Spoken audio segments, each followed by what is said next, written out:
బాగుపడ్డారు అని ఏ రకంగా చెప్తారో ఈరోజు వాళ్ళకి చెప్పాల్సిన సమాధానము వాళ్ళు ప్రజలకు చెప్పాల్సిన అవసరం ఉన్నది అధ్యక్ష. అదేవిధంగా అధ్యక్ష, రైతులు ఎన్సీఆర్బీ లెక్కల ప్రకారము దేశంలోనే మొదటి స్థానము లేదా రెండవ స్థానంలో ఈ 10 సంవత్సరాలు రైతు ఆత్మహత్యలల్లో ఎప్పటికప్పుడు మొదటి రైతులు చచ్చిపోయినరు. ఏ వయసు ఉన్న వాళ్ళు? 18 సంవత్సరాలు పైబడిన వాళ్ళు, 60 సంవత్సరాల లోపల ఉన్న వాళ్ళు.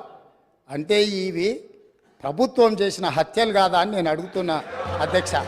ఇదా రైతు ప్రభుత్వం? 8,000 పైచలకు రైతు ఆత్మహత్యలు జరిగినాయి అని ఎన్సీఆర్బీ నివేదిక. అదేవిధంగా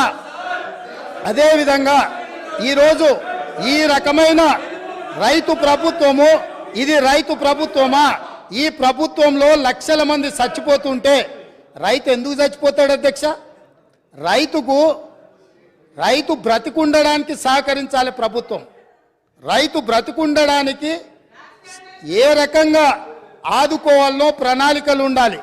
రైతు వేసిన ఇత్తనాలకు, ఎరువులకు, పంటకు రైతు బీమా పథకం పెడితే అకాల వర్షాలతోనో, కరువుతోనో, కాటకాలతోనో, చీడ పురుగులతోనో పంట నష్టం జరిగితే రైతు బీమా పథకం ఉంటే రైతు పెట్టిన పెట్టుబడి, పటాన్ల దగ్గరలో తెచ్చిన అప్పులు కట్టుకోవడానికి రైతు బీమా పథకము ఉండి ఆ నష్టపోయిన పంటకు రైతు పంటల బీమా పథకాన్ని పెట్టుంటే రైతులు చచ్చిపోయి ఉండేవాళ్ళు కాదు, రైతులు ఆత్మహత్యలు చేసుకొని ఉండేవాళ్ళు కాదు. కానీ ఆనాటి ప్రభుత్వంలో రైతుకు రాష్ట్ర ప్రభుత్వం నుంచి ఆ కుటుంబానికి సహాయం అందాలంటే రైతు చనిపోతే తప్ప 5 లక్షల రూపాయలు ఇవ్వమని రైతు చావుకు 5 లక్షలు వెలగట్టిన ఈ ప్రభుత్వం సిగ్గు లేకుండా ఇంకా మాట్లాడుతుందనంటే ఏం అర్థం చేసుకోవాలి అధ్యక్ష? ఇప్పటికైనా ఎప్పుడైనా రైతు పెట్టుబడికి రాష్ట్ర ప్రభుత్వం భరోసానివ్వాలి. రైతు పంటలకు బీమా పథకం ఉండాలి తప్ప, రైతు బతకడానికి ప్రభుత్వం నుంచి హామీ ఉండాలి తప్ప, చనిపోయిన తర్వాత నువ్వు ఏమిచ్చినా ఆ కుటుంబంలో చనిపోయిన వ్యక్తి తిరిగి వస్తాడా అని నేను అడుగుతున్నాను అధ్యక్ష. అదేవిధంగా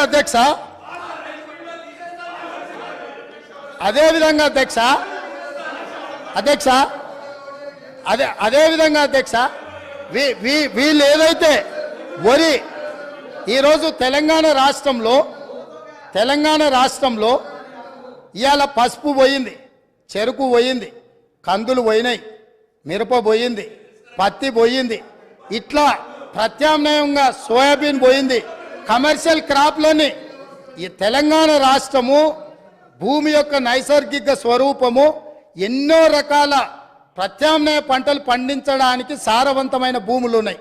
ఈ సారవంతమైన భూములలో వివిధ రకాల పంటలు పండించడానికి అవకాశం ఉన్నా ప్రభుత్వ సహకారం లేకపోవడం వల్ల, ప్రభుత్వం నిర్లక్ష్యం చేయడం వల్ల ఇవాళ చెరుకు పోయింది, సోయాబీన్ పోయింది, మొక్కజొన్న పోయింది, పసుపు పోయింది. ఇట్లాంటి పంటలన్నీ పోయి ఓన్లీ వరి పండించే పరిస్థితి వచ్చింది. వరి పండిస్తే ఒకనాడు కేసీఆర్ గొప్పగా వరి పంట అద్భుతం అన్నాడు. చివరికి ఒడ్లు కొనుగోలు చేయక, కొనుగోలు కేంద్రాలు తెరవక, కల్లాల మీద కుప్పలలో రైతులు చచ్చిపోతుంటే రైతులను ఆదుకోమని ప్రతిపక్షాలుగా మేమందరం, ముఖ్యంగా మా మిత్రుడు కోమటిరెడ్డి వెంకటరెడ్డి గారు, మేము కాంగ్రెస్ పార్టీ శ్రేణులందరూ కల్లాలోకి కాంగ్రెస్ అని వరి దీక్ష అని రైతులను ఆదుకోమని ప్రభుత్వం మీద ఒత్తిడి తీసుకొచ్చి దీక్షలు తీసి ఈ ప్రభుత్వం మెడలు వంచడానికి ప్రయత్నం చేసినప్పుడు ముఖ్యమంత్రి గారు ఆనాడు ఏమన్నారు? వరి వేసుకుంటే ఉరేసుకున్నట్టే, మీరు వరేయొద్దు అన్నాడు. నేను అడుగుతున్న అధ్యక్ష మీ ద్వారా ఈరోజు అక్కడ కూర్చున్న వాళ్ళను, ఆనాడు చెరుకు కానీ, పత్తి కానీ, మిర్చి కానీ, సోయాబీన్ కానీ, పసుపు కానీ, కందులు కానీ, మినుములు కానీ పండించకుండా, ఆ రైతులకు సహకారం అందించకుండా, ఆ రైతులను అందరినీ వరి పండించడానికి మళ్ళించి వరి పండించినప్పుడు ఒరేస్తే ఉరేసుకున్నట్టే అని చెప్పిన ఈ ప్రభుత్వం, ఈ పార్టీ, ఈ నాయకుడు రైతులందరినీ ఒరేసుకోవద్దని చెప్పి ఈ ప్రబుద్ధుడు మాత్రం ఫామ్ హౌస్లో 150 ఎకరాలలో వరి పండించింది అధ్యక్ష.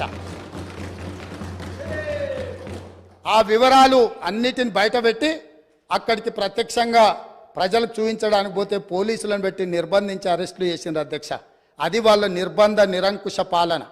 వాళ్ళు రైతులందరినీ వరి వేసుకోవద్దు, వరి వేసుకుంటే ఉరేసుకున్నట్టు అని చెప్పి వాళ్ళ ఫామ్ హౌస్లో మాత్రం 150 ఎకరాలలో వరి పండించడం ద్వారా ఈ తెలంగాణ రైతాంగానికి ప్రభుత్వం ఏ సందేశాన్ని ఇవ్వదలుచుకున్నది?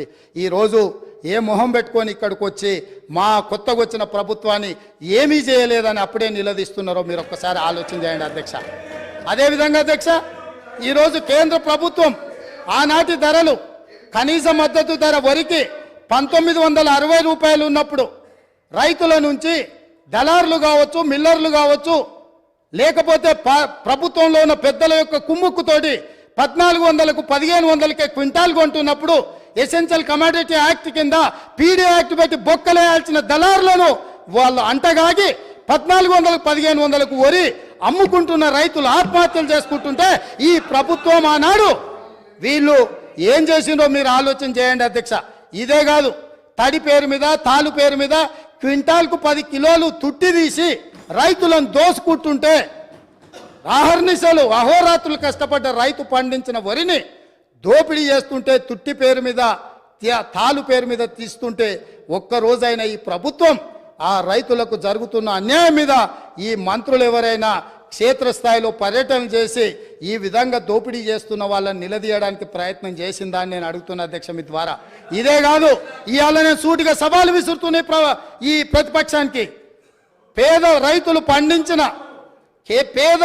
పండించిన పంటకు 1960 రూపాయల కనీస మద్దతు ధర